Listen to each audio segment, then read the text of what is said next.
Hello and welcome to yet another podcast from Pathway Education and Visa Services. And in this video, like always, my name is Rudra and we have our in-house registrar migration agent, Mr. Omar. Hello everyone, welcome everyone to the podcast. Rudra.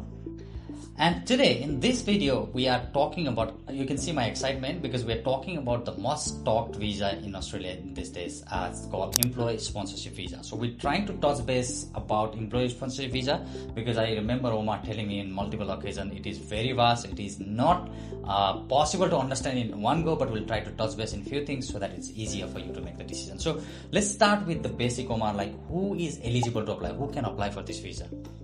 Who can apply for this visa? So the person whose occupation, so let's say you are a chef, your occupation is in the relevant occupation list, and then you're applying for one of the streams of Subclass 482 or Subclass 186 or Subclass 494. Now you have relevant work experience for different subclasses. It's different. For Subclass 482, the TAT stream is different. For Subclass 186, labor agreement, 482 labor agreement, and any other things. For 494, it's a different process. Now, who can apply for this? As I said, your occupation has to be in the relevant occupation list. Okay. You have to have the certain work experience, or if you have a mandatory skill assessment criteria for Subclass 482, then you can apply. For Subclass 482, you don't have any age limit. For Subclass 186, there are age limits, but there are also exemptions for labor agreements as well. There are some exemptions applies in terms of age limits. Wow, okay. So it looks like there are different subclasses, different eligibility for the applicant. But while we're talking about the applicant, does the business also needs to be eligible or anyone can sponsor? Well, if look, there are some sort of restrictions when you're applying as a business, as a sponsor, standard business sponsor. So that means how long is your business running? That matters. What's your financial viability of the business? Do you have address information with the department? And even you do, we have certain points we can address the department we can become a sponsor. That means it is not a dead end. You have to be legally operating your business in Australia. Okay. And you also have to meet in labor market testing where there is no exemption or ITO applies, international trade obligation applies. Oh, that is great. That is great. So while we're talking about all these subclasses and the eligibility of the business and applicant, I just overheard you saying something about a skill assessment. So is it mandatory for everybody or how does it work?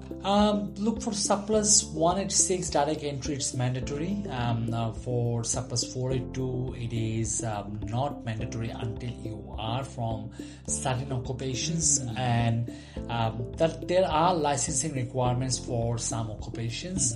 Now contact us, we can give you more information in detail about that if you need a mandatory skill assessment or not. As I said, it's a very vast area. I cannot talk about all the occupations that you have. Exactly. And I have to check your background that if you meet the basic eligibility criteria to apply for Subclass 482. That is great. So last but not the least, one of the most popular inquiry we got around this visa is like, does it lead to permanent residency or it is just another temporary visa? I mean, which subclass you're referring to? Subclass 482? Yeah, 482. I mean to say, yeah, Subclass 482 TRT stream, you can go on the Subclass 186 direct entry.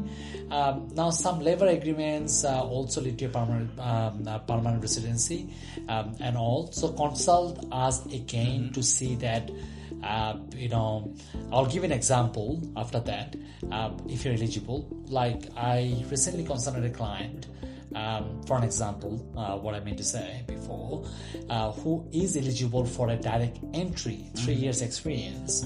She already or he already have, I don't want to mention their name, but he or she was advised that they can only go for 482. Now, assess your eligibility based on when your qualification has been done, when your work experience has been done, if you need a skill assessment or not, and then the employer, the nomination part.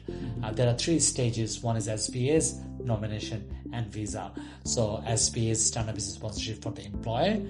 So employer, anyone, if you want to know your eligibility, please contact us. We are more than happy more than happy to help you, beg your pardon. I'm more than happy to help you to give you the basic eligibility requirements and also determine that you're eligible or not. For applicants, again, come back to us, book a consultation with us and know your eligibility and then see what options are available. And also one more thing, in the migration allocation level, if you can see the employee sponsorship visa has been searched, as you said, is one of the popular services that we are providing at this point. So contact with us. There are some changes happening, like dismiss salary increasing from July. There are some sort of changes gonna happen in different occupation after July or after June. Please be in touch with us and we can help you with your PR pathway through an employer sponsorship visa. So make your work experience count and make this work experience pathway as your permanent pathway in Australia. That's great. That's great to know. Looks like pretty much everyone is eligible. All you need to do is assess your profile, as long as you're working in your profession, as long as you have the business willing to sponsor you. But that only does not matter. What it matters is your profile. We need to assess the employer side, your side, and everything. Please contact us. We do have our in-house migration agent. We have done a lot of cases around 482, 186, 494, and you name it all. We'll show you the way around. Our migration agent will make sure that you are eligible for this visa, and then this visa is the right fit for you according to your profile. Again, all you need to do is contact Pathway Education and Visa Services, and we'll take care of the rest. We'll see you in the next video. Until then, take care. Thank you, everyone. Thank you so much. Thank you, Rudra.